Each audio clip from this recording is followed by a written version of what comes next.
Welcome to the Veterans Archives podcast, where every veteran story is honored and celebrated. Join us as we delve into the rich histories and experiences of those who have served our nation. You can catch our podcast on all major podcast platforms, as well as every Wednesday at 2 p.m. Eastern Standard Time on Wreaths Across America Radio. At Veterans Archives, we believe your story matters. Visit our website at www.veteransarchives.org to explore more about our mission, discover resources for veterans, and stay updated on upcoming episodes. Connect with us on Facebook, Instagram, and LinkedIn to engage with our community. Subscribe, like, and share to spread awareness about our veteran stories. Whether you're a veteran, a supporter, or simply curious about the profound journeys of those who have served, Veterans Archives invites you to listen in, learn, and be inspired. Join us as we continue to honor and preserve the legacies of our veterans. All right, good morning. Today is Wednesday. It is November 27th, 2024. We're talking with Frederick Bloye, who served in the United States Air Force. So, Fred, we're going to start out real easy, I hope. When and where were you born? I was born in Grimsby, Ontario, Canada, on June 28, 1940. Okay. And did you live in Canada most of your life? No. We left Canada probably when I was 8. Oh, okay. And we came to Detroit as a family. Mm-hmm. And there was a reason for that. My father, who I'm going to refer to as Big Jack most of the time, because that's my association with him. He had a greenhouse in Grimsby. Towards the end of the war, he was running out of places to sell his roses. So that was part of the reason we came to Michigan. He got a job in a flower shop. Oh, okay. So did you have brothers and sisters at that time? Yes. I had an older sister. She's 18 months older than me. Mm-hmm. And a brother who was 4 years younger, and a sister who was 2 years younger than that. So, okay. Yeah, there were 4 of us. 4 of you. And so there would be no middle child with 4 kids, right? Right. Oh. No middle child. I guess that works out. Yeah. What was it like moving from Canada to Detroit? Do you remember that change? And was it a big change for you, or was it just not anything at all? It was nothing that stuck in my mind as being a big thing. We were in the middle part of Detroit, mm-hmm. and that was new. Grimsby is on the edge of the Niagara Escarpment, so it's got a mountain in the background and Lake Ontario in the front. Suddenly now we're in a city, and our nearest neighbor is a milk truck place. That's where they park their trucks. Okay. So you were right in the city then Oh, at yeah, that point. very much so. Uh-huh. And as a kid, what'd you do for fun if you had fun? Steal milk out of the milk trucks. Okay. And fun, I don't recall that. Okay. Well, why don't you tell us a little bit about your childhood then? What was that like growing up in Detroit? And maybe tell us a little bit about Big Jack too, because I'd like a little more information on that whole thing. Big Jack was the kind of a guy who's going to be in charge regardless. I'm the boss. I never called him Big Jack to his face because he'd beat the crap out of me. But mm-hmm. He was the boss. He was the boss of the house. He was the boss of the neighborhood. And where he worked in a flower shop for another guy, he was the boss there as well. Oh. So the only thing I can remember about our childhood, I think that's for my sister and my brother, mm-hmm. had to do with Christmas. Flower shop, Christmas, those are 2 things that you say in the same sentence. Right. And if it was a good Christmas, we had a good Christmas at home. Mm-hmm. That's about the only thing I can remember. I might have got an electric train or a piece of one, but that was all it. We left there before I was a teenager, and we went to northwestern Detroit. Okay. All right. And what was that? How was that different from where you were at? Huge difference. It was a full house rather than just a little thing with a milk truck in the back. It was a nice house and in a nice neighborhood. Obviously, Big Jack was doing better than he would let anybody know. Mm-hmm. About that time, it was time for him to start his own flower shop, which he did. And I guess it's hard to explain, hard to understand, but when he started the flower shop, his wife was in charge of the books. He had my older sister was a designer. Mm-hmm. I took care of inventory. My younger brother and sister, they tried to stay out of the way until they got old enough to do something important. So it was really a family business at that point, business. in every sense of the word. Exactly. Okay. Now, did you enjoy working at the flower shop, or was this something that you had to do? It was something I had to do. I mean, that was part of the family. You did that. Right. You want to eat? No problem. Dinner's on the table as long as you're working. And that's pretty much what we felt. Yeah. Yeah, I can imagine. Yeah. What do you remember about your mom? Very quiet sweetheart. She was raised by my grandmother, who did a good job of taking care of her family. Mm-hmm. And my mom was a very quiet person.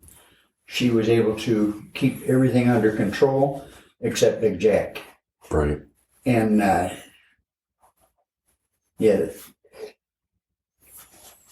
there was, she was a sweetheart. Mm-hmm. Took care of your kids and tried to kind of level things out for you. Yes, exactly. Thank you. Yeah. And what about your brothers and sisters? You have like some memories of them around this time?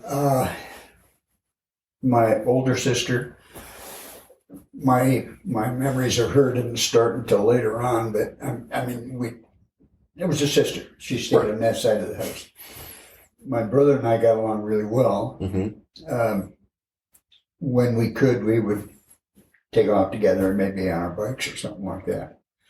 I can recall a few times going to a hockey game with him, taking a bus, or it was a bus, and going to a hockey game.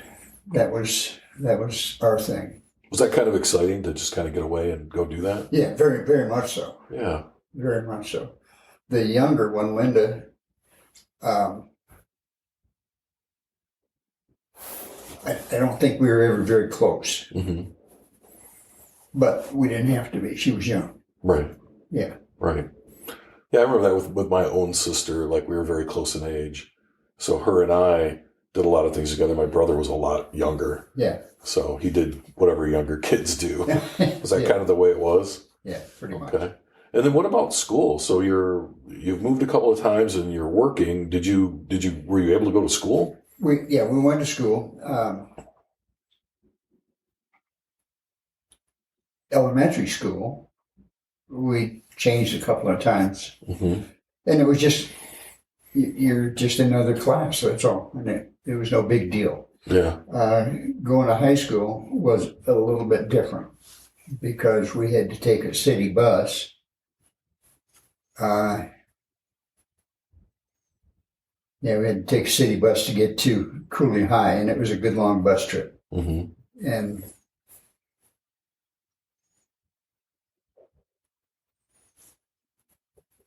there's an interesting story there. Okay. Please share it. We'd love to hear it, Fred. I'm not sure. At age 7, I took violin lessons. I started taking violin lessons. Now we're going into high school now, and I'm about 14. Mm-hmm. And my older sister had taken viola lessons. My brother was taking a cello. So it was Big Jack's band. Okay. Yeah, exactly that.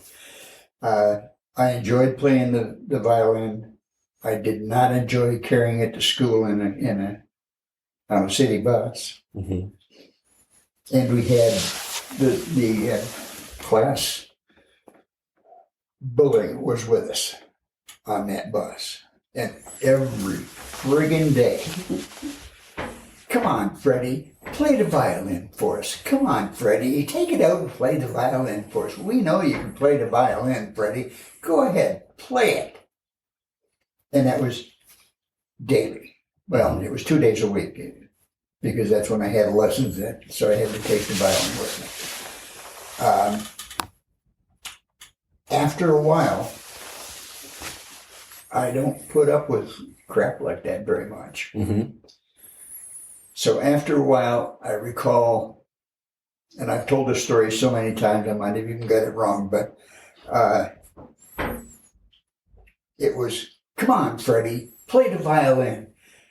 And I put the violin case down on the seat and opened it up. And he was all excited. He's going to play the violin for us. Well, I took the violin out and just absolutely destroyed that kid's head with it.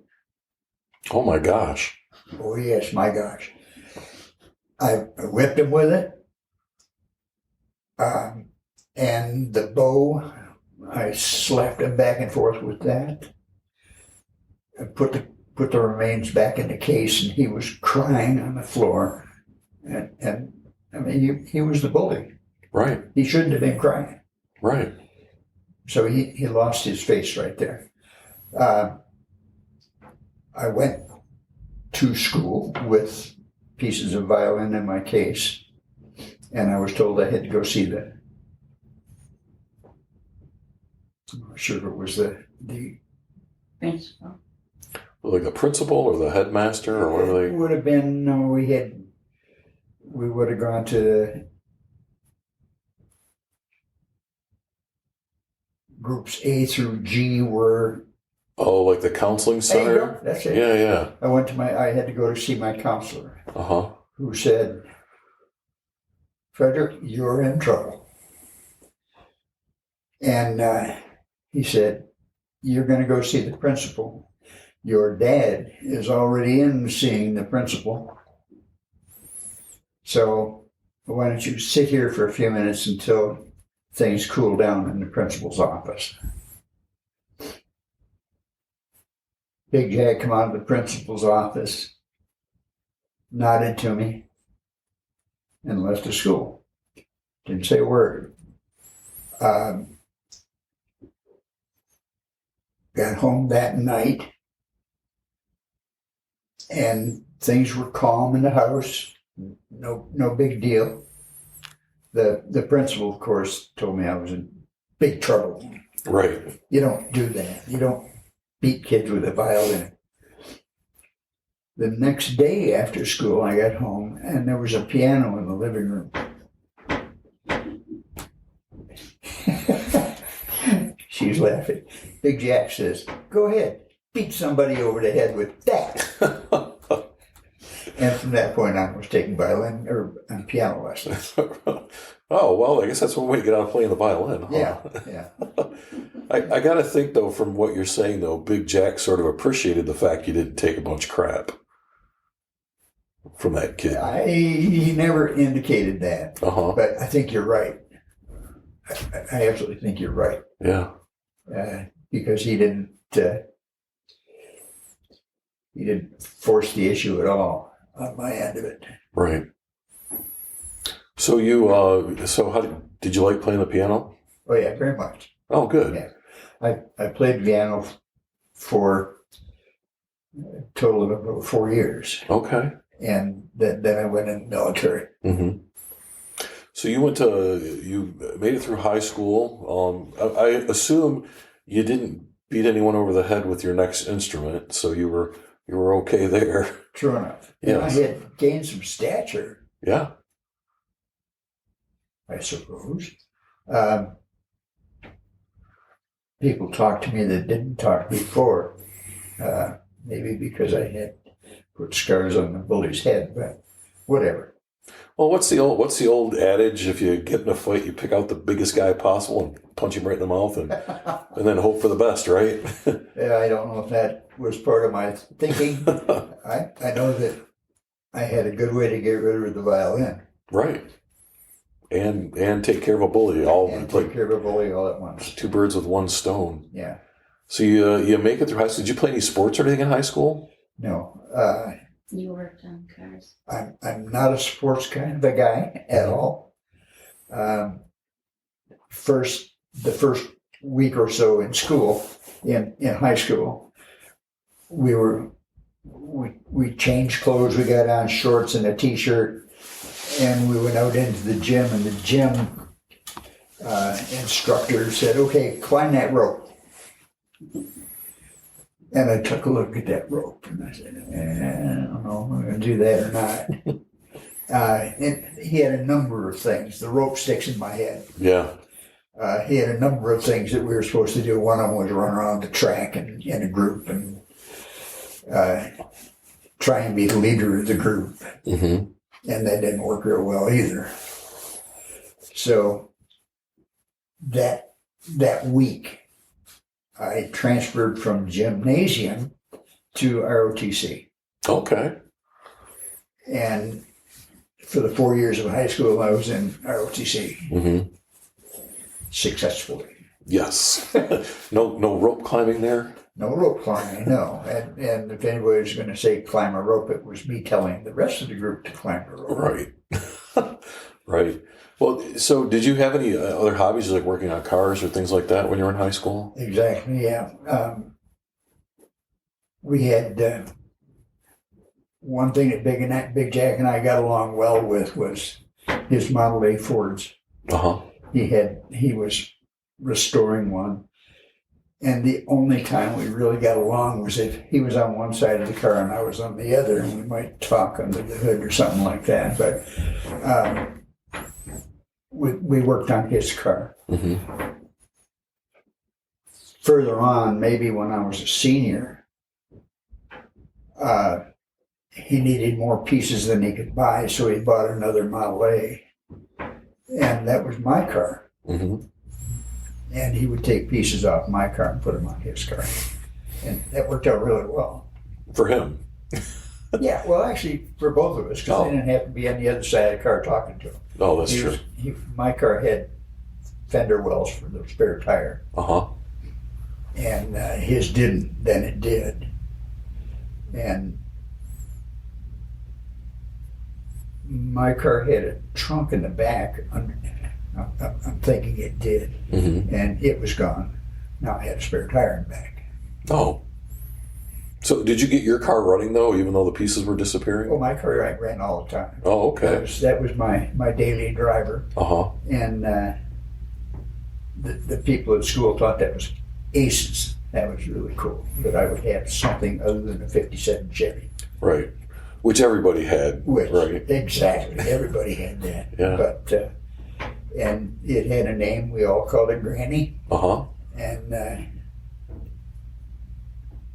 Now, how did it get that name, Fred? Because it was just an old car? it was an old car. Uh-huh. And it ended up with that name. Oh, okay. All right. Now, so I know you said a lot of the kids had 57 Chevys, but did a lot of kids at that time have a car in school? It seemed that everybody I knew had a car. Uh-huh. And most of them started with, let's say, 49, 50 Fords. And then there were Chevys. Mm-hmm. Probably all the way up to 57 Chevys. Chrysler products weren't there, and neither were Model A Fords. Yeah. Except yours. Except mine. Yeah. Yep. Well, that's great. This really has something to do with it, but I just wondered, so Chrysler didn't just wasn't making a lot of cars at that time. They weren't making cars that encouraged high school kids. Yeah. I mean, they made some terribly fast cars because the Hemi came out at about that time. And in the Dodge and Chryslers, the Hemi was put in the fast cars. Right. Things like the Plymouth, that was a taxi cab. And it was, that's where it lived. It was for taxi cabs. It was a great taxi cab, but not something you want to drive. Yes. And they had a station wagon, so could be delivering flowers in that. Right. Which I did. Right. Chevrolet kind of had the market cornered. Oh, they really did. And it was a question of Chevrolet or Ford. That was it. Right. Right. Which is still a big rivalry even today, right? Absolutely. Yeah. Can I? Excuse me here. Oh, absolutely. Absolutely. So, out of curiosity, so you get through high school, and you made it through ROTC very successfully. Yeah. So did you join the Air Force like right out of high school then? Not quite. Oh, okay. Big Jack had decided that I was going to Michigan State to take floriculture, horticulture, and modern greenhouse management. Oh, because you were going to take over the business at some point then, right? That's the thought. Yeah. And that was not my thought at all. Not at all. I didn't mind delivering. Didn't mind taking flowers into the funeral home. That was part of my job. My job had nothing to do with modern greenhouse management. Right. So the next conversation I had with Big Jack was from San Antonio, Texas. Michigan State University is not in San Antonio, Texas. No. Oh, so what happened? I made arrangements to join the Air Force. And raised my hand, actually in Lansing, and they bused me down to San Antonio for basic training. Okay. And there I managed to call Big Jack, and what I told him was that if he was real quick, he might get up to Lansing and get a lot of his money back from tuitions. And I can't say what he said. I can't. Not listening to. Right. What the F? What have you done? Right. And I said, well, I have joined the military. It has always been my choice to join the Air Force. I did that. On and on and on and on. Well, I got to go now. They're loading me on another bus.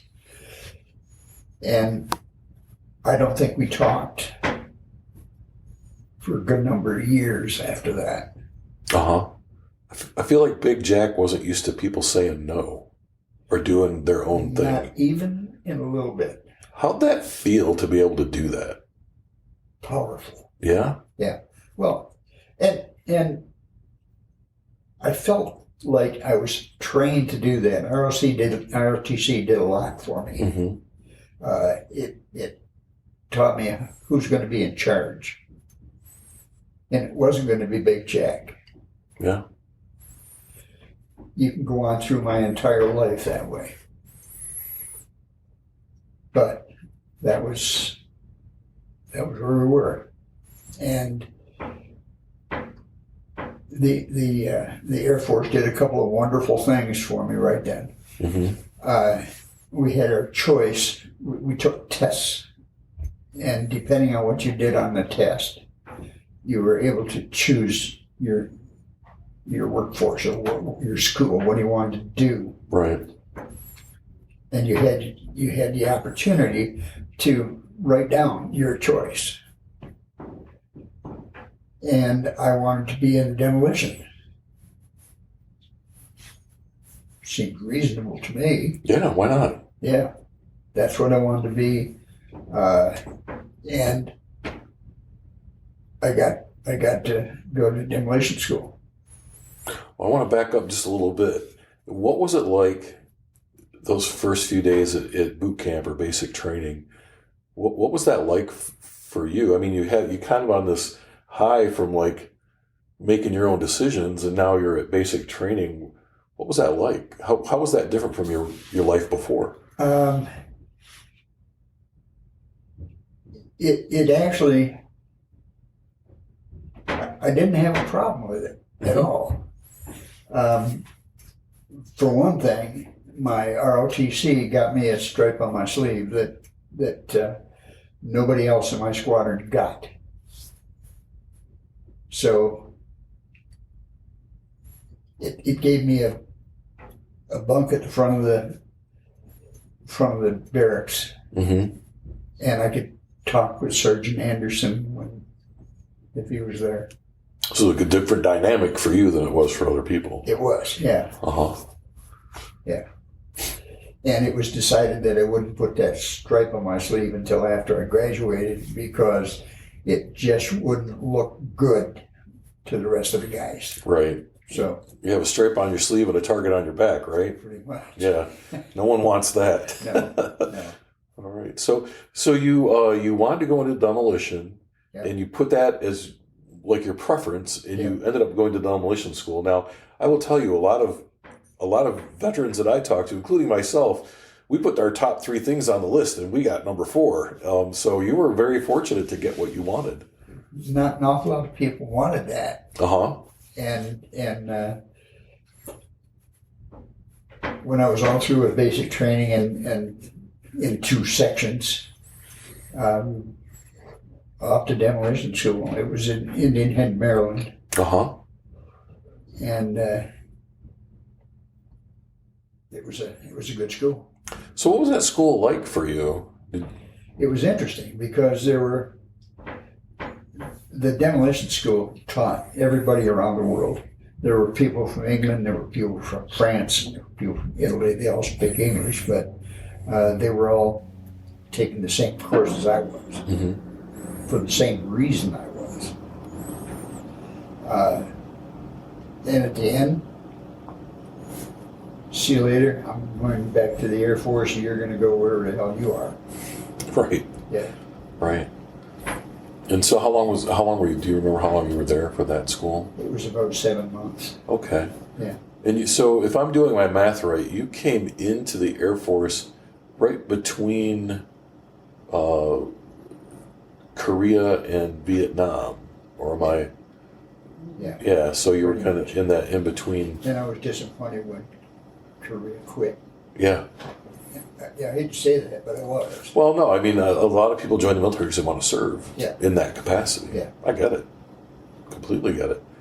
So you finish up with demolition school. Where do you go from there? To Ellsworth Air Force Base in South Dakota. A SAC case. And SAC was my main charge from then on. Strategic Air Command. Okay. They had B-52s just coming in to get rid of the last airplanes, which were B-36s, and they were from World War II, and they were huge airplanes. The B-52 was kind of a compact next to that thing. Right. And this will be difficult, but I didn't have an awful lot of responsibility because demolition, we didn't blow anything up. You didn't even get to practice or anything? No. Oh. Well, I did one time at Ellsworth. We got rid of JATO bottles, or jet assist takeoff bottles Uh-huh. that would go on the back of B-47s or the B-36 and help them take off. B-52 surely didn't need that. Right. So we got rid of all these JATO bottles and since I was the only demolition expert there, we put them all in a row. One lit that one and that one lit, and it was just a lot of fun to watch. So you daisy chained them, right? Like so, yeah. Pretty much. Yeah. How exciting was that? It was thrilling. Guess what? I was in charge. Yeah.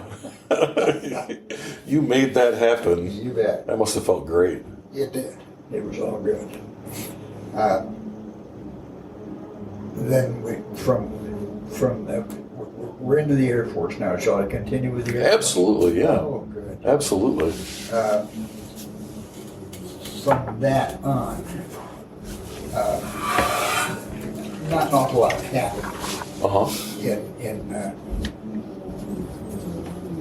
at Ellsworth with the B-52s. They were well taken care of, and whenever they were putting weapons on them, I had to go out and watch. And that was it. That was my whole outfit.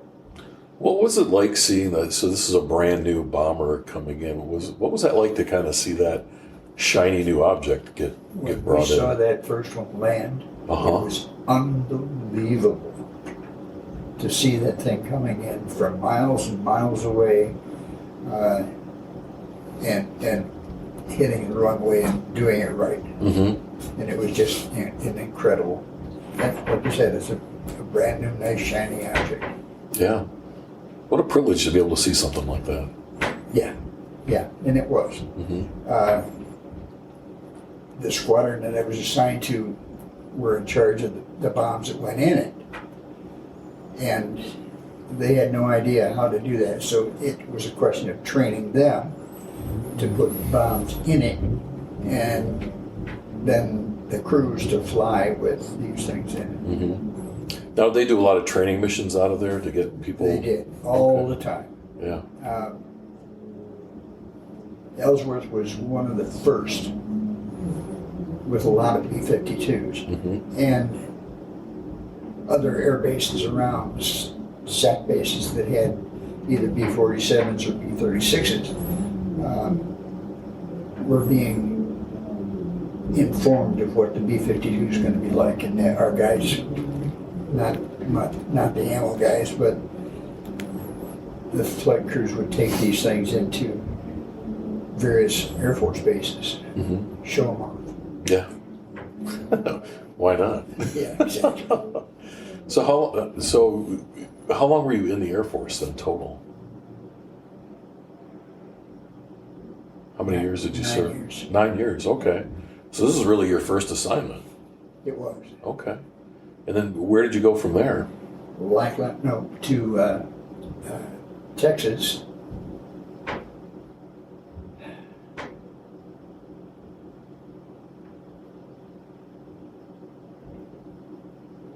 I can't think of the name of the base. Oh, we'll get there. But you went to Texas. I went to Texas. Yeah. And what we did in Texas was we took a number of B-52s and made that an active B-52 base. Okay. It had been only a training base before that. And now it was becoming an active SAC base. Uh-huh. So you got to take a little bit from here and bring it over to Texas and... Yeah. Okay. And do you know how long you were in Texas for? Maybe not quite a year. Okay. Just long enough to get everything set up? Yeah. Yeah. And then where were you off to after that? Eielson Air Force Base in Alaska. Oh, good. Oh, Texas to Alaska. That's got to be a big change. Yeah. It was a great change. Uh-huh. It was to get to see Alaska Yeah. and get to see Eielson Air Force Base. And it was an interesting move. Well, tell me a little bit about that, because it sounds like it was probably beautiful there. Oh, it was. It was incredible. Mm-hmm. This was before Alaska was a state. And it was it was, in some places, it was wild country. Mm-hmm. I even got an apartment in Santa Claus's home. Oh, really? I have to hear about this. It was a mistake. I needed to get a house that was someplace between Eielson and Fairbanks, and that's where North Pole was. North Pole's a little town in between those two, and I got to stay in North Pole for a while. Wow. I've never met anybody that lived at the North Pole, so. Now you do. I have to get your autograph when we're done. Oh yeah, no problem. And another interesting thing, I did two things that I thought were interesting. I worked in a flower shop there Oh, because I had some experience. right. And they needed somebody, they really needed somebody. Somebody that knew how to take care of the flowers that are coming in from Seattle Mm-hmm. on an airplane. And how do I get them out of the box and get them in the water and trim the edges and all that sort of thing. And that's what I did. I wasn't a designer or anything. I took care of inventory of real flowers. Right. And that was an interesting job. How how was it different? Like, so you worked for Big Jack, doing kind of the same thing. How did it feel to work doing that for somebody else? Somebody appreciated it and said, hey, thank you. Yeah. How'd that feel? It made me feel very important. Mm-hmm. Very good, yeah. And I could do that. My job at the Air Force Base was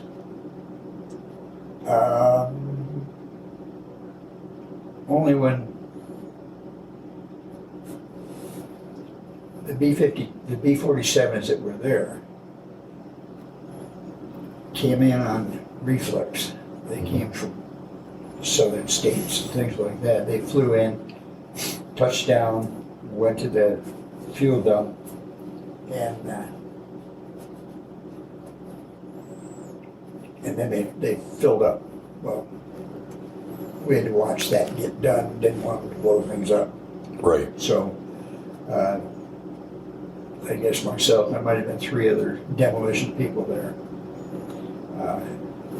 He would do it one reflex, I would do it in the next one, and Mm-hmm. so I could spend my time in the flower shop. So you had some free time when you were there, A lot for of sure. free time. It was good. Yeah. Yeah. And how long were you in Alaska for it? 18 months. Okay. That's the tour.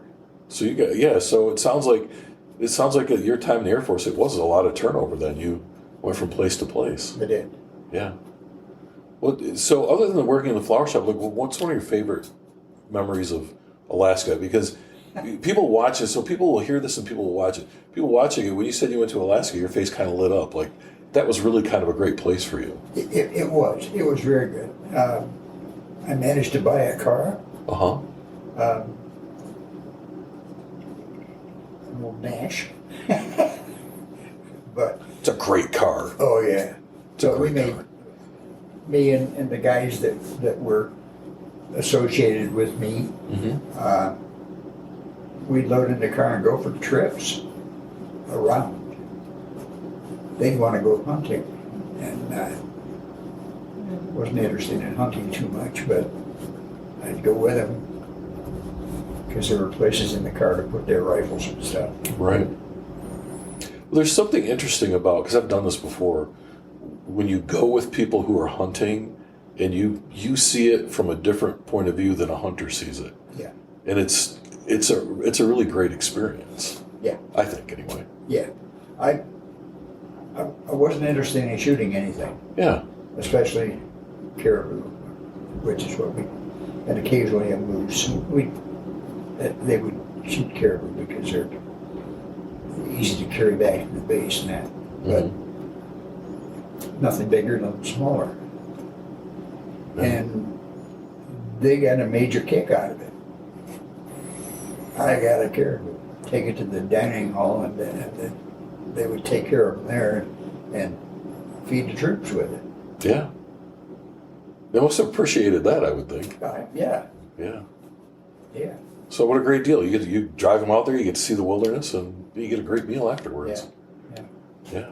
So where did you go from Alaska? What was your next duty station? All the way to Michigan, Okay. to Oscoda. Yeah. Wurtsmith Air Force Base in Oscoda. Okay. I actually have been there. When I was in the Navy, I was a recruiter, and we would go to Oscoda to use the medical facilities before they closed everything down. Yeah. But Wurtsmith, yeah, I remember that place. Yep. How'd you like being there? That was pretty good. Mm-hmm. That was a good experience. By then, I had more than just the one stripe. I had a couple more in there, and I was on top of the squadron in some respects, in my respect. And the things that were done at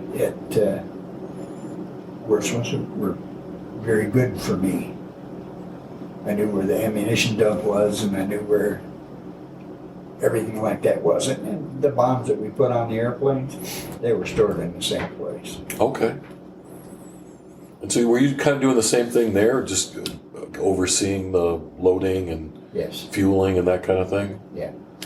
Well, not the fueling, just Oh, no, just the loading? all weapons. Okay. And bullets. Yeah. B-52's got bullets. I did not know that. Yeah. It's got 4 50 caliber machine guns in the back. That's a lot of firepower. Yeah, it is. And anybody chasing it down is liable to get shot. But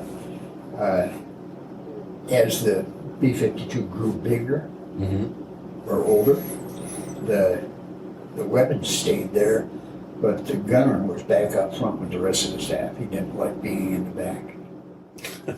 Really? Yeah. Yeah. Not a good place to be? No. Okay. Well, he had to lay down. There was no place, there was no chair for him to sit on, and he was laying on his stomach.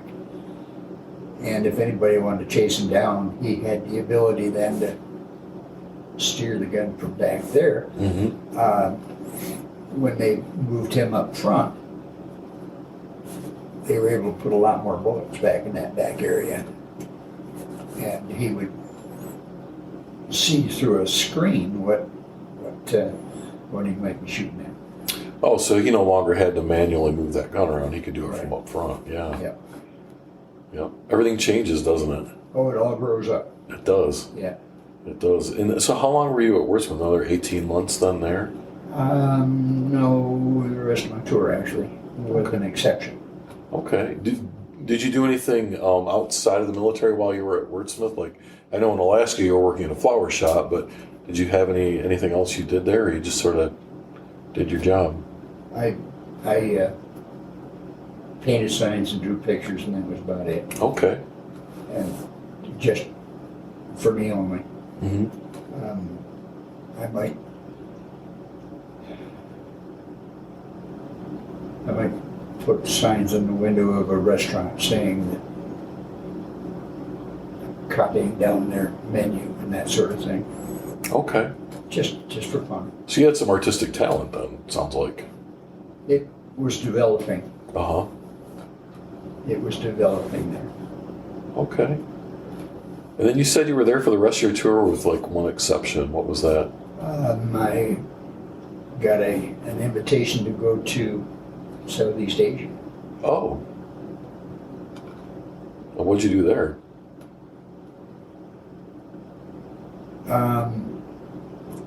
Developed a bomb dump. We were invited to go into what really was a mess of jungle. Oh, we'll take care of the trees, don't worry about that. And they did. They defoliated the whole thing. Right. Guess what? I'm guessing they used Agent Orange to do that. Yeah, well, it wasn't orange, it was something else. Yeah.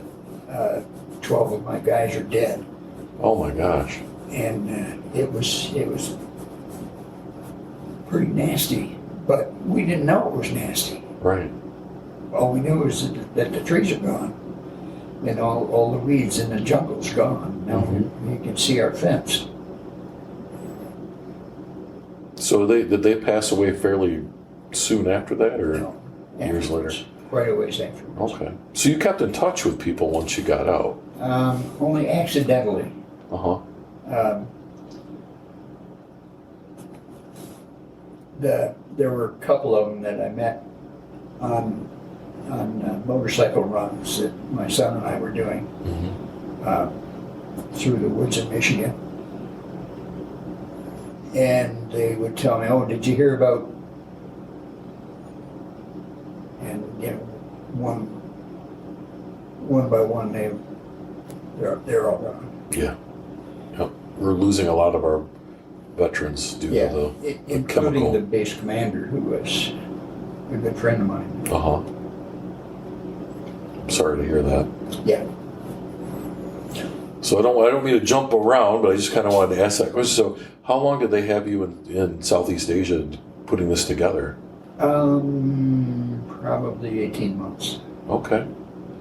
All right. And then what's a bomb dump? What is that? What's the purpose of that? It's a place to store. Oh, so it's like an ammo. Yeah. Okay. Yeah. I understand. It's revetments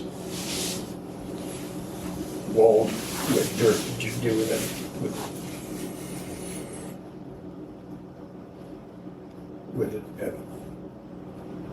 You know, the thing with the blade on the front of it.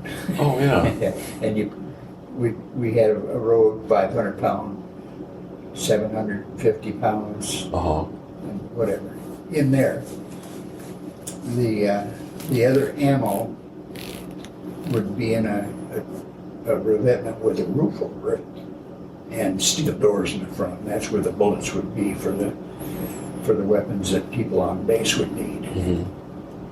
So things were starting to happen in Vietnam at this time in Southeast Things Asia. were beginning to happen. Yeah. Okay. We had a total of 5 aircraft, Mm-hmm. and they flew daily with weapons on. Sometimes, and then that becomes when my job came. Sometimes they'd come back with a bomb hanging like this on the bottom of the wing. Right. That's not Not good at all. not good. No. They had to salvo that bomb and the rack, and it all went in wherever they could drop it, and they tried to drop it away from the base, away from the city. Mm-hmm.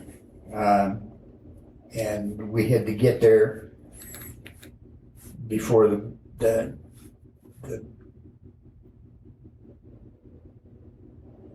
Thai guys did. Right. They wanted that bomb so they could go fishing. Bomb fishing, Oh yeah. yeah, It's like dynamite fishing, right? pretty much, yeah, exactly. Oh goodness. Yeah, and they figured out. Yeah, I don't know how they figured out. They could take the fuse off the front Mm-hmm. and the tail fins off the back, and then they could get into where the explosives were. They had to get that fuse off first. That whole thing sounds dangerous. It is. It was terribly dangerous, and we had to get there first. Yeah. And we'd pick it up with a helicopter and fly it back to the base as quick as we possibly could, so we could fix it. Right. Now, so did they repair those, or did they just detonate them somewhere? No, we would only get a bomb before the locals got it. Okay. If the Thais or the Laos got ahead of them, we didn't have any way of getting back to them. Yeah. We might get the rack. That was it. Yeah, they didn't really care about that. They just wanted the bomb, right? They just wanted the bomb. Okay. Now, did you get to see much of Southeast Asia while you were there, or was it mostly just work? I didn't get to see much of the area. Mm-hmm. Just number one, I didn't have the time Number two, I managed to buy a motorcycle, and I could ride that around. But I couldn't go very far. Right. So did you buy? Was that a little small motorcycle, or was it? 125. Yeah. Oh, you can get in and out of places with that, though. Yeah. Well, that must have been kind of nice. You never knew when you were in Laos or in Cambodia. Don't go any further. We belong in Thailand. Don't get in those other countries there. Right. Right. Because no one's going to admit you were there anyway, right? Yeah. So you did your time there, and then you came back to Wurtsmith? Yeah. And then did that pretty much finish out your time then, when you got back to Wurtsmith? Pretty close, yeah. Okay. And so when you got out after 9 years, what rank would you have been then? Was that I was airman first or buck sergeant. Okay. All right. And after 9 years, why'd you get out of the military? Because they didn't give me that other stripe. Oh. They gave Air Force had a way of promoting by percentages. Mm-hmm. You were able to promote a certain percentage of available airmen to the next stripe. And if you were in a munitions squadron, we don't have like 50 people in the whole thing. Yeah, so somebody had to retire or die or get out, right? Pretty much. Yeah. Yeah. And it sounds like people enjoyed the job, so where are they going to go? No, they're going to stay there. Yeah. And I was going to stay there. That was my life. I was going to be there. Mm-hmm. Didn't work out because while I was in Ubon, a guy was transferred into another base from another base, and he had the same stripes I did, and they promoted him with my stripe. Oh. Yeah. I can understand why you might be upset about that. Upset was easy. Yeah. Lots of other words we could use, I guess. Right? Yeah. Yeah. So you decided that I'm done. I'm going away. So what did you do? You got out. What was your plan? I didn't really have a plan. There's pieces of my history in that part that I just don't want to talk about right now. Okay. Won't do it. I went to work for Big Jack. Mm-hmm. He had a flower shop with an apartment above it. Now I got the apartment. Can't go wrong with that. Yeah. It had a garage, and that's where the Model 8 was. Bad news there. His was in there. Mine was gone. Oh. He donated mine while I was away. Wow. Well, I guess he was still probably pretty mad that you left. Well, pretty much, yeah. Yeah. Yeah. And he probably got a good amount of cash for it, too. Mm-hmm. Yeah. And cash worked good for him. Yeah. So how long did you work for him? Not very long, because I got an opportunity to go to work for General Motors at the Tech Center. Oh, okay. Now, was that as a result of your training in the military somewhat? Okay. Yeah. Let's take a quick break. Veterans Archives is a 501c3 nonprofit organization, and we rely on donations from our listeners. If you are enjoying these stories and would like to support our continued efforts, please go to www.veteransarchives.org and select the donate button. Thank you.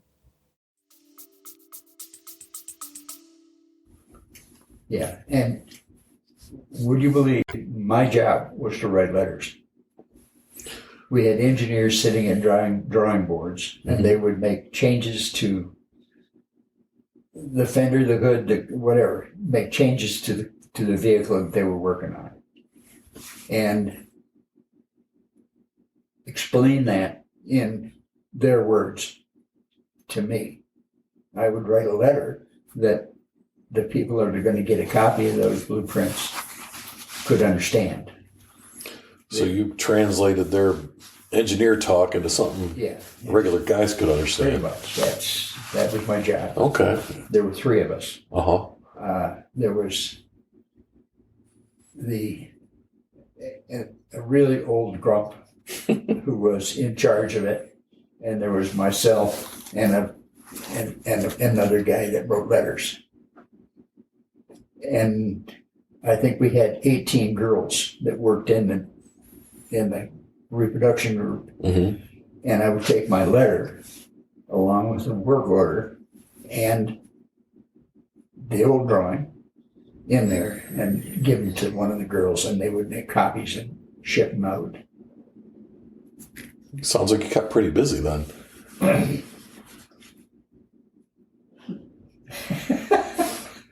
Is it at some point here where you met your wife?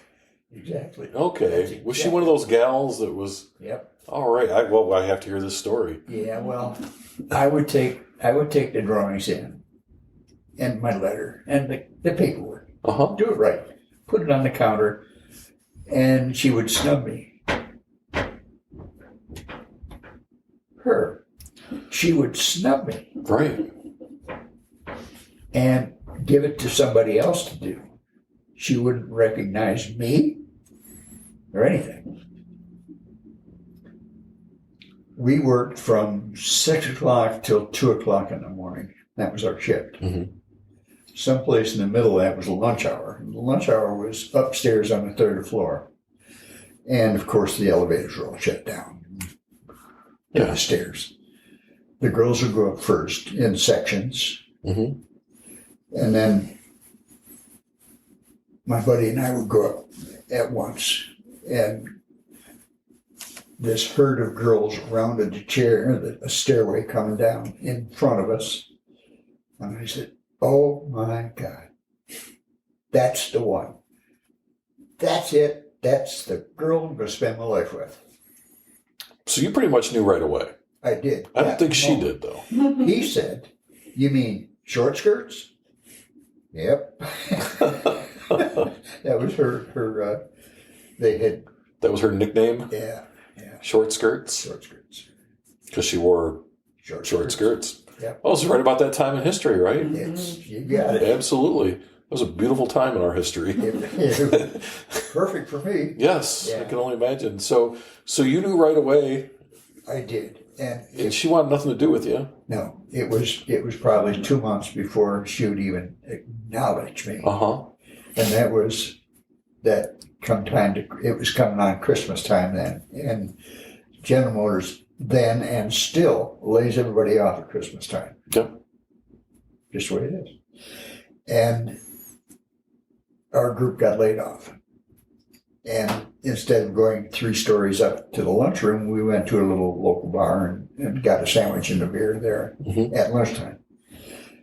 And the whole crew decided, look, hey, we're laid off. What do we care? Let's have a party. And yeah, okay, we're going to have a party. Mm-hmm. Well, okay, let's have it at Dory's house because she's close. And I wasn't working there anymore.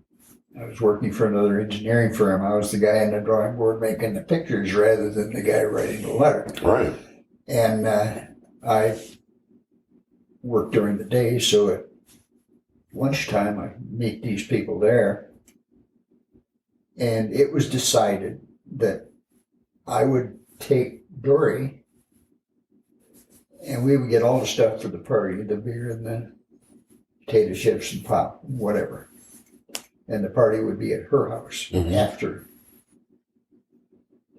Well, yeah, but I got to get back to work. No, you don't have to get back to work. You're not going to go back to work anyways. They all did. Mm-hmm. And at 2 o'clock in the morning, they all showed up at her house. and we had a great party. And the thing that she likes to say, I don't necessarily enjoy this part of it, but the party was getting old and breaking up, and people were going home. And our close friends were some of the last to leave. They stayed with us, for the party. And I heard, and everybody else heard, Dory say, "Don't you leave me alone with him. Don't you do that." And they, bye. And they left me alone with her. And from that point on, I think we were connected. We went out like virtually every night until finally she said, "Look, you can't take me tonight. I've got laundry to do." Right. All that stuff she's been putting off going out with you. Exactly. So how long did you date?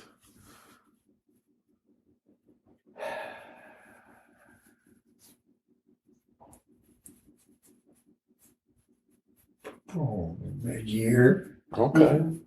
Yeah.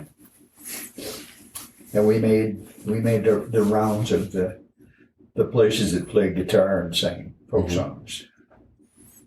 Oh, so you watched it or you participated? Oh no, I watched it. Okay. All right. I was thinking you were a folk singer. That came later. Oh, okay.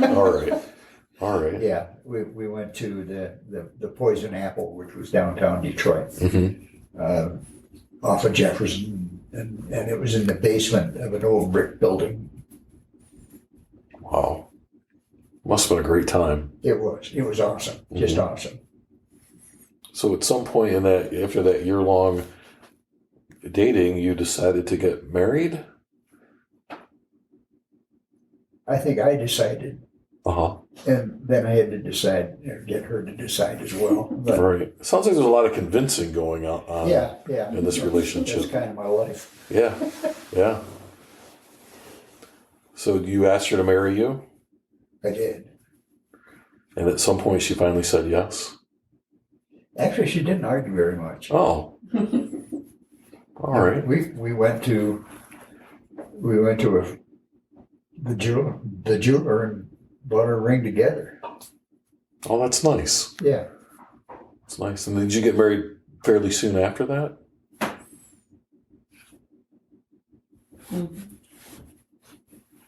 Yes. Yeah, it was very soon after that. Well, Okay. tell them how you proposed. Yeah, let's hear about this proposal. For the people watching and listening,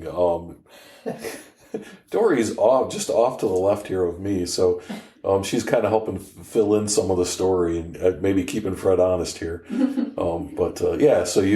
So how did you propose? I had intended to propose when we were out to dinner, and I had ordered my dinner the way I like it, and she had ordered her dinner. And I said, you got to try these. These are really good. No, I don't eat those. Oh, come on. And she was going to go in the bathroom and throw up after she had a snack of a piece of my meal. So the proposal went to another time. Okay.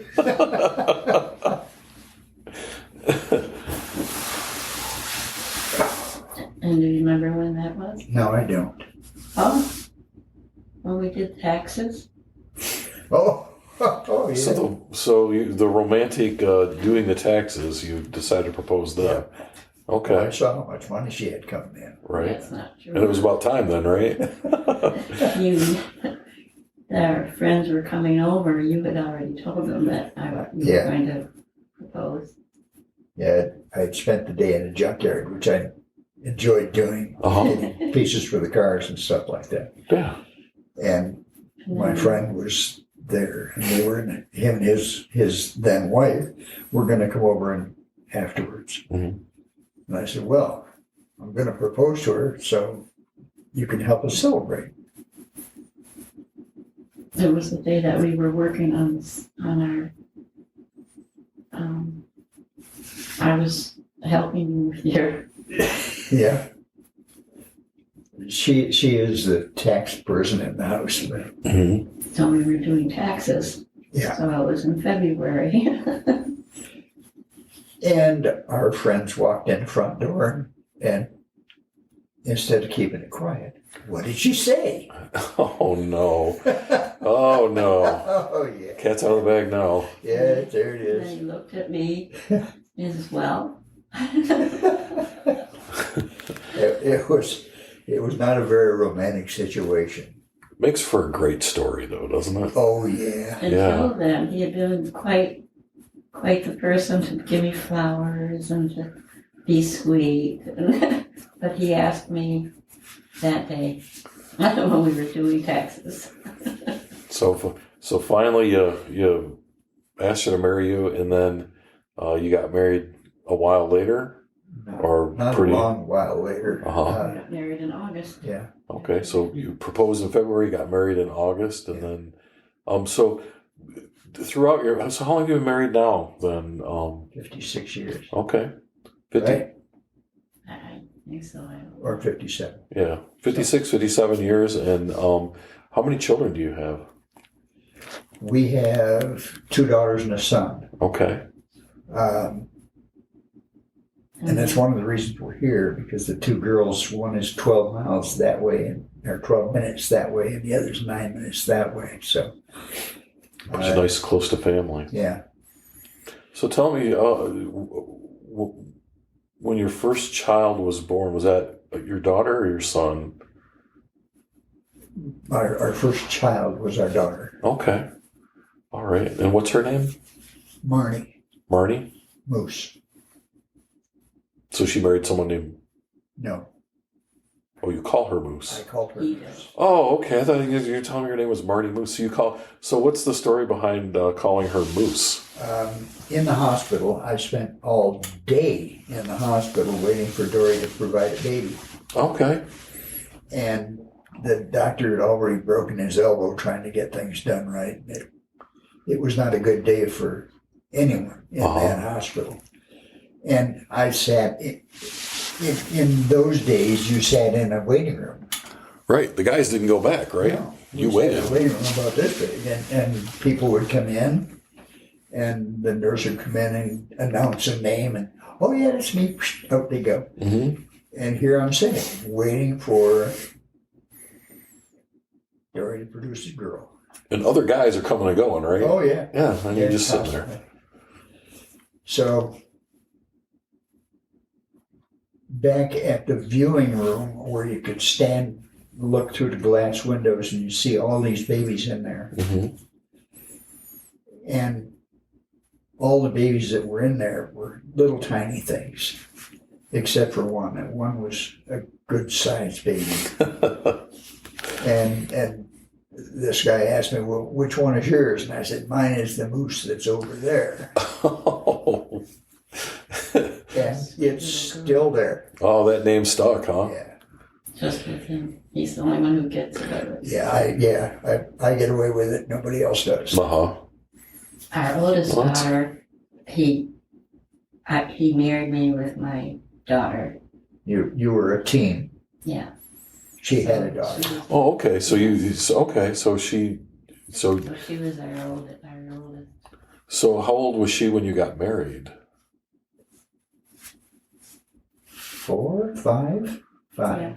Okay. Yeah. All right. And so what's her name? Her name is Donna. Donna. Donna. So you have Donna And and Marty. And then And Alexander. Alexander. So how long after was Alexander born? 7 years after Yeah. that. Oh, so there was quite a Yes. distance between. So He was so 5 years between the girls, and then 7 years Yeah. between your son. And then where were you working as you were raising your family? Oh my. Too many places. Okay, so you Right. moved around a little bit then. Yeah. I worked as a designer on a drawing board and doing things called job shopping. Mm-hmm. And a job shopper will take contract to design, detail, check, roll it up, and give it to the person that pays the bill. Mm-hmm. I job shopped a number of different places. And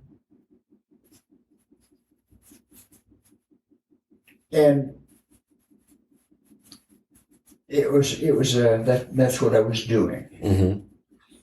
Somehow I managed to get connected to drawings that I was doing for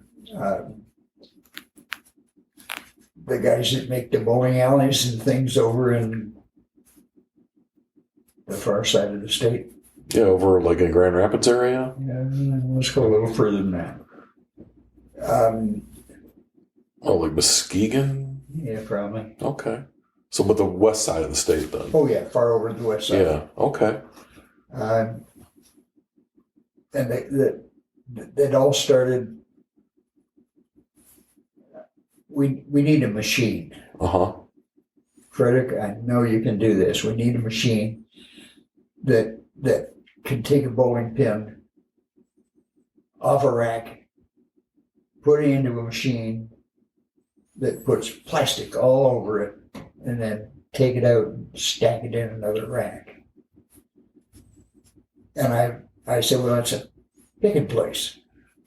I was really familiar with that at the time with other jobs that I had done. And okay, well, build me one. And we know what it's worth. Go ahead and build it. Well, I did. I didn't build anything. I had a team of people that I had welders, actually former Vietnam guys, that did the welding. Mm-hmm. And I had other people that did the buying and other people that did. And all I did was go in my drawing board and make pictures for the next machine. Right. And that happened. Then I made the smartest decision of my life right about that. Because people would come in and say, what about my Blue Cross? What about my vacation time? What about this? And what about that? And I said, you know what? I don't have anything to do with that, and I don't care. Mm-hmm. You want to know how to find that kind of information? You talk to the president. And about that time, I had made her the president. Oh, so... Yeah. She didn't know that, but... She got a promotion and all the fun stuff that comes along with it. Yeah, you bet. Yeah. So you had quite a business going then. We had about 50 people. Mm-hmm. And it was just about like an Air Force base. These people did this, these people did that, those people did the other thing, and all the way down the line. Now, do you feel like your military experience then really helped you with that? Absolutely. Yeah. Absolutely. And were you still in the Detroit area when all that was going on?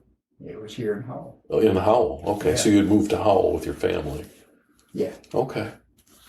And then, so how long did you do that? I built machines, and that was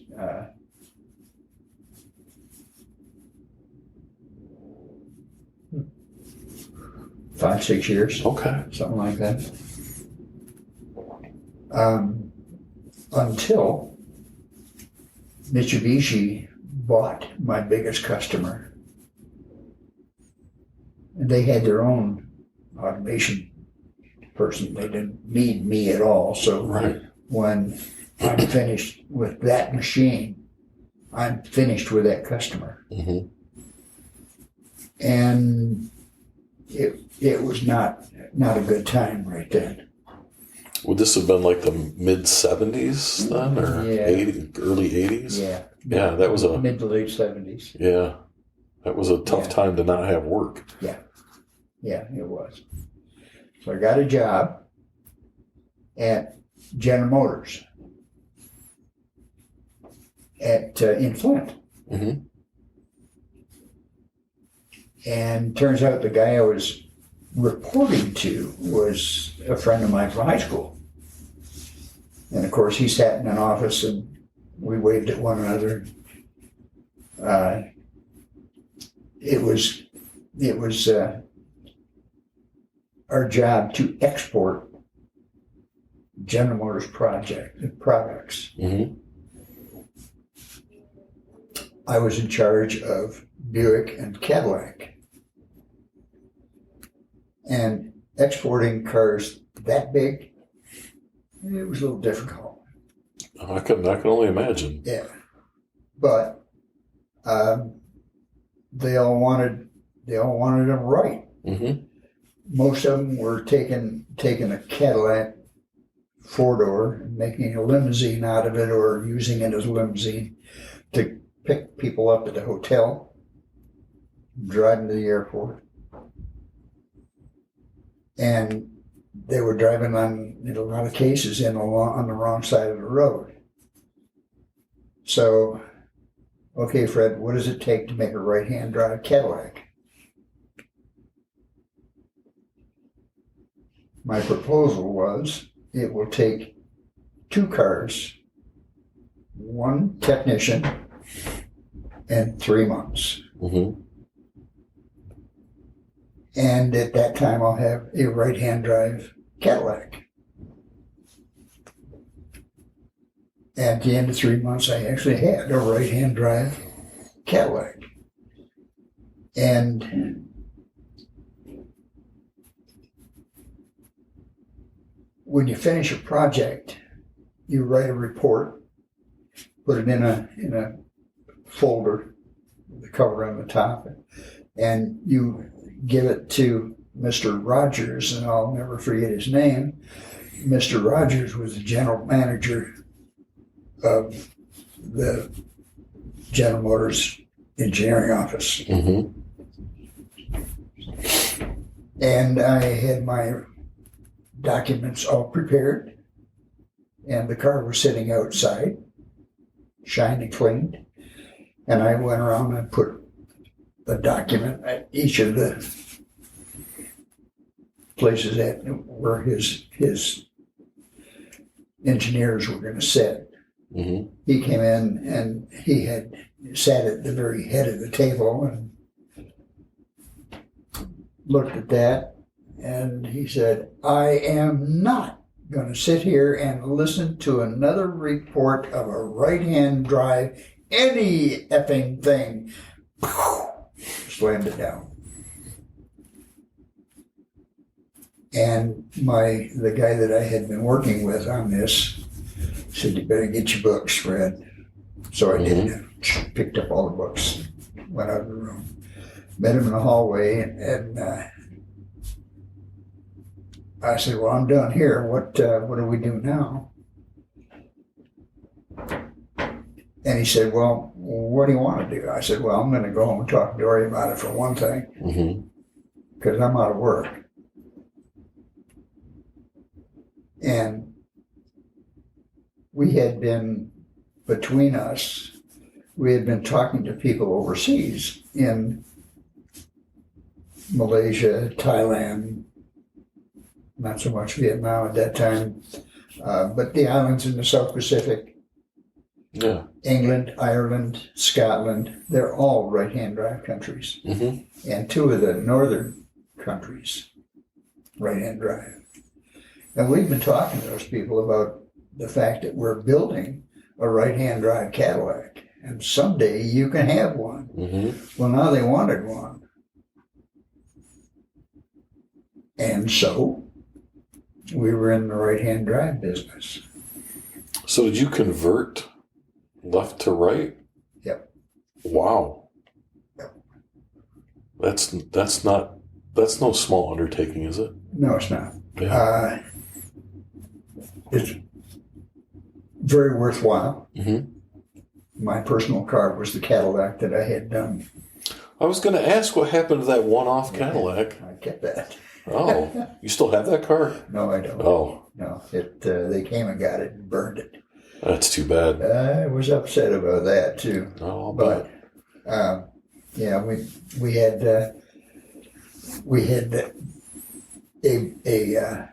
2,000 square foot building that was sectioned off where that's the area they make fiberglass stuff. This is the one that takes the hoods off and on, and this does the wiring on, and so forth. It was all sectioned off and done well, and done cheaply because I had my son and his buddies come in, and they were taking the hoods off, and after school, and it was a good social thing to do. Mm-hmm. And we did make a complete conversion out of it. And we had interesting comments of people overseas who had seen other conversions until they saw ours. We had one of our first Corvette actually was in the London Motor Show. And boy, did it raise hell. They thought that was so good. So you would convert whatever car it was they wanted, then it wasn't just Cadillacs? We did Cadillacs, Lincolns, Mm-hmm. Corvettes, one Viper. Pretty much that was it. Okay. And how long would it take, like, if someone over there ordered a Cadillac, for instance, how long would it take for that conversion to happen? I would want about 12 weeks. Okay. Not really a long time then. Not a long time at all. And a lot of money. Mm-hmm. It will cost you just what you think it would be worth to have a right-hand drive car in your country. So similar to what Carroll Shelby does, where you buy the Mustang and then you ship it to Las Vegas and they do all the work to it. They do all that custom work and then you get it back. So you're really almost buying two cars when it's all said and done. We were a little different than that. Mm-hmm. We had the customer buy the car and had it shipped to us Uh-huh. in their name. Because it's their car. It's their car. Right. And they got it back when they opened a shipping container at their country. Mm-hmm. Because after we were through with it, we would put it in a container and put it on a boat, haul it away. Yeah. Any idea how many of those cars you converted over time? We probably did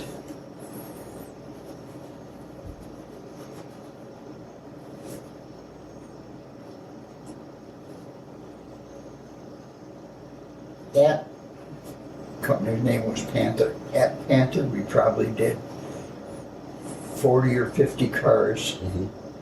in the first year, and one Viper. Mm-hmm. And that was for Chrysler Corporation. They never burned theirs. Right. An interesting thing happened about then. We got in contact with a company in California who built limousines,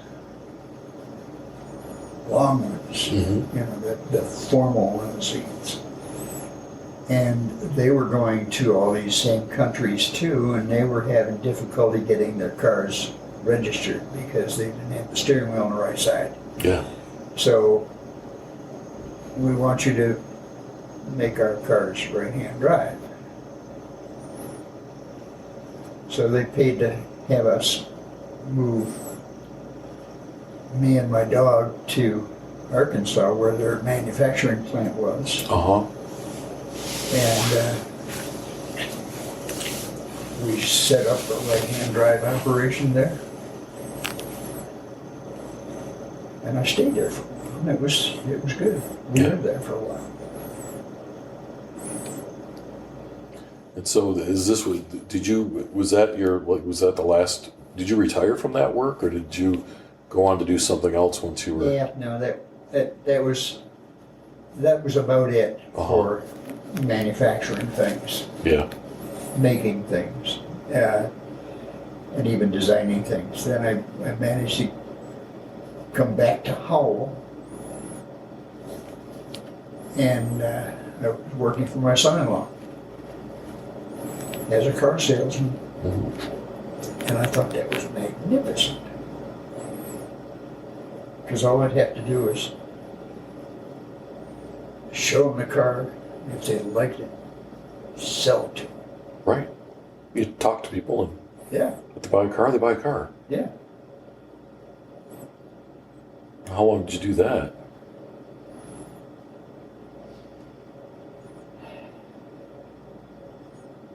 Seven or 8 years, something like that. Okay. So you were successful at that, clearly. Quite. Yeah. Yeah. Yeah, quite. I feel like I would buy a car from you. I think I could sell you one. Probably not even one that you have for sale, but you could probably sell me Oh, one. yeah, I'd find one for you. Yeah, I can believe that. I Yeah. can believe that. So you, so when you got done selling cars, then what happens? That's about when we moved to Florida. Okay. And then, so what part of Florida did you move to? Palmetto, Palmetto. which is between Tampa Bay and Sarasota. Mm-hmm. Bradenton is there, and there. It's a suburb of Bradenton. Okay. I know where you're talking about. And so you when we talked before we started recording, you had been traveling to Florida off and on, right? And you were finally like, we need to move down here. And so you Yeah. moved to Florida. And we did. And it didn't make your kids happy, right? They Well, we sold it to them. okay. You, Well, you now have, we bought a house big enough that you can come down and you can have that side of the house and Mhm. do your vacation here. much like selling a car, right? Selling the idea of Yeah. moving to Florida. Yeah. Okay. And so you lived in Florida until recently then. Very recently. Yes. You were affected by the hurricanes, right? 3 of them. Okay. Debbie and the other 2. Yeah, they came in rapid succession, didn't Yes, they? they did. Yep. Yeah. So before all that happened, though, I mean, I'm assuming you liked being in Florida. Was it? We did. It was Uh-huh. very good for us. Yeah. It was good enough that my middle daughter moves. Mm-hmm. Her husband got transferred to Tennessee. And they bought a house big enough that it had 2 master suites. Oh. Theirs at one end, ours at the other. Watch what you say next. About Eric. No. Yeah, no. Oh, we don't need to share anything we don't need to share. No. Absolutely not. So yeah. So you moved in with them. Not really. Okay. We would go there on our vacations. Oh. That's perfect. Yeah. That's perfect. So you sounds like Florida was good to you up until recently when. Well, we did go through a number of storms. Yeah. And we all just said, you know what, as long as we keep the windows down, everything's going to be fine. Mm-hmm. Until everything wasn't. Right. And when Debbie came along, it was high wind and rain, and a lot of rain, and that kind of bothered us. Mm-hmm. When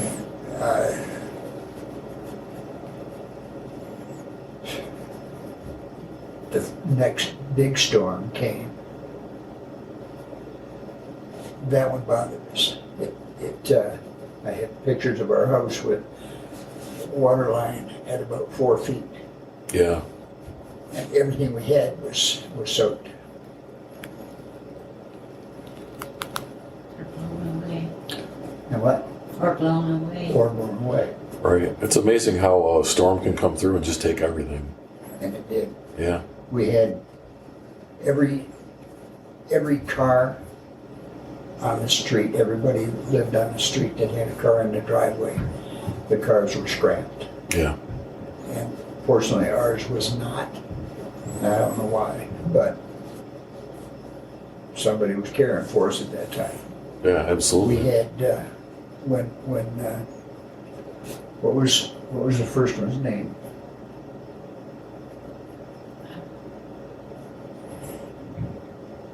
The what? The first storm? Well, it was Debbie, but what was the next one? that gave us 4 feet of water in the house. Yeah, if it makes you feel better, I don't remember the name of any of these storms either, because it feels like they just came. They did. They came pretty quick, and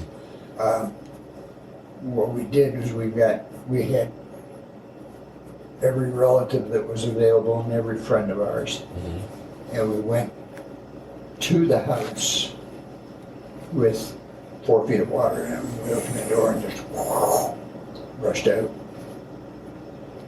But we got our treasures out. The important papers, the things that we cared about. They're in boxes over there. Yeah. They're in a crate out there. They put it all into my caravan. And when they came down looking at cars on the street, they said, "Well, this caravan just got here because it's loaded with stuff." And they didn't take our caravan away. They took the neighbors' cars. oh, Every car in the block went to the junkyard. Well, because they were across the street on the water. Yeah. so a lot of the storm surge just came in and wrecked everything. So you packed up what you had left, and you came back to Howell? It happened. We came to my oldest daughter. She picked us up at the Flint airport. We flew home. The car was in the driveway, and we had a very good plan all set. Marnie was going to go down and check through the house, make sure we got all the treasures. And she would put them in crates and boxes and barrels and in the house, and then secure the house to make sure everything was right. Yeah. And then when Alex could get away from his job, he was going to bring down a monster trailer and a big truck, and he was going to haul the caravan and everything you can get in that big truck. All of our treasures, all of our lives. Right. Stuff you've collected for years. For all those years. And everybody did that. Donna picked us up, took care of us for 2 weeks, maybe 3. We lived in her house while she was arranging this. We saw this. It was all, we had a nice couch here, table. Everything was here. It was here. Yeah. And she did that. I don't know, while we were sleeping in her guest room. Well, family takes care of family, right? And don't they? Yeah. And so now you're back here, and you're able to, I'm assuming, relax a little bit.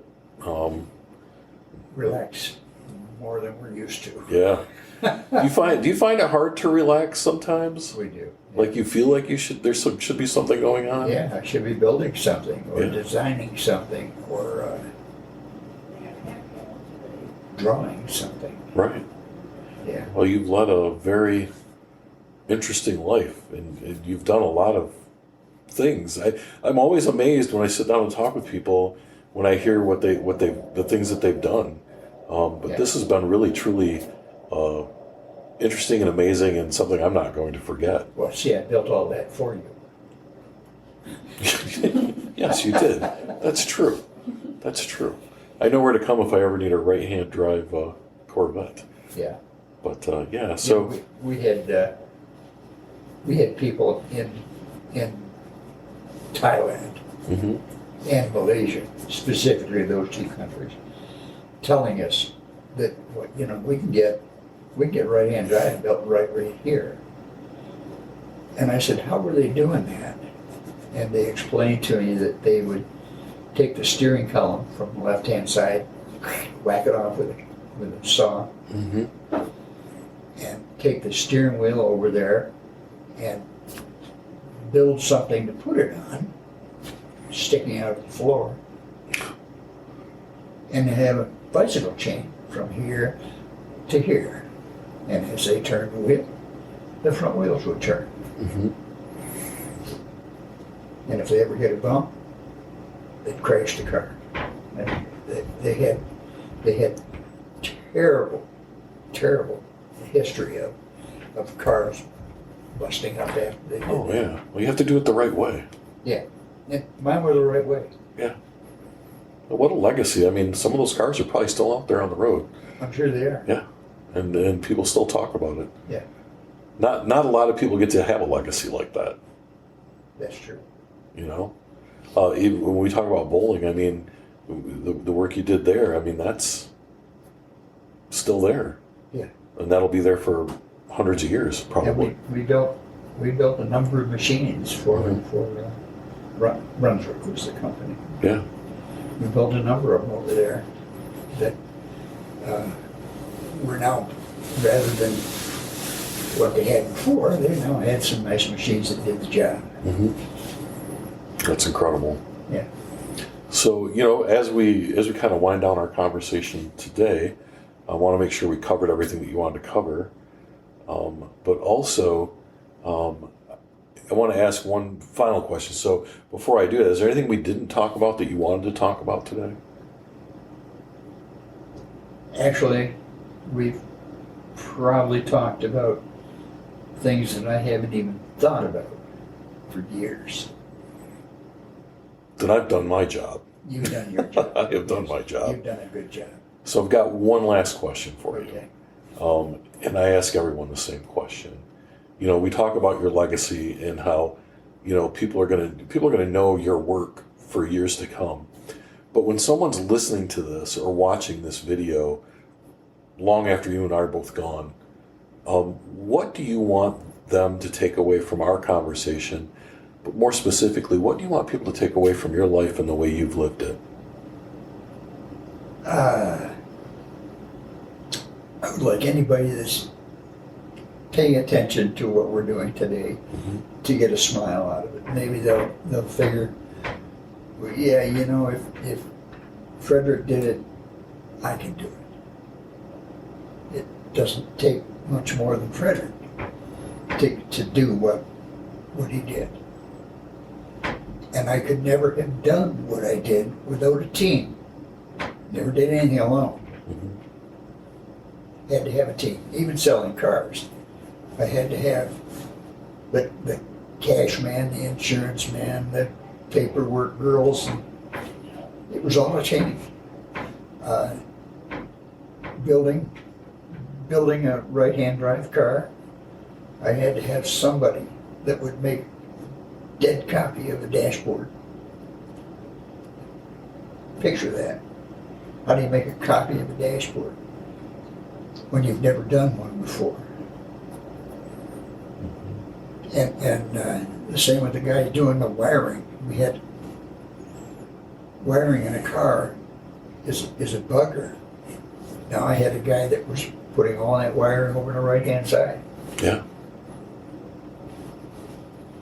And he felt like he knew what he was doing, and I never asked him different. It worked.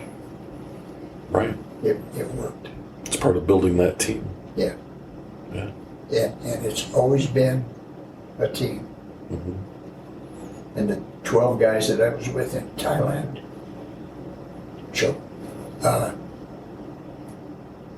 it was a team. We did what we had to do, and we did it well. And what we did is still there. Yeah.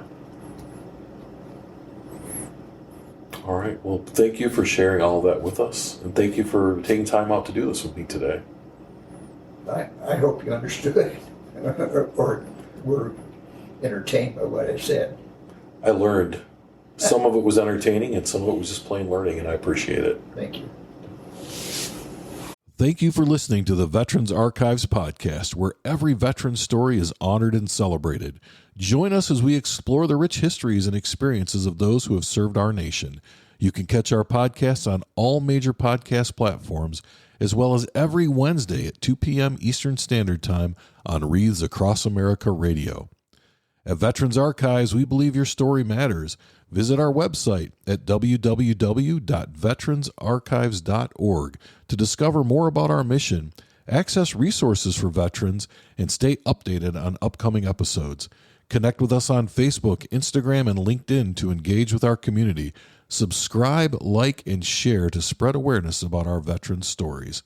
Whether you're a veteran, a supporter, or simply curious about the profound journeys of those who have served, Veterans Archives invites you to listen in, learn, and be inspired. Join us as we continue to honor and preserve the legacies of our veterans. Remember, your story matters. Visit us online today at www.veteransarchives.org and connect with us on social media and stay informed and engaged. And as always, thank you for your support.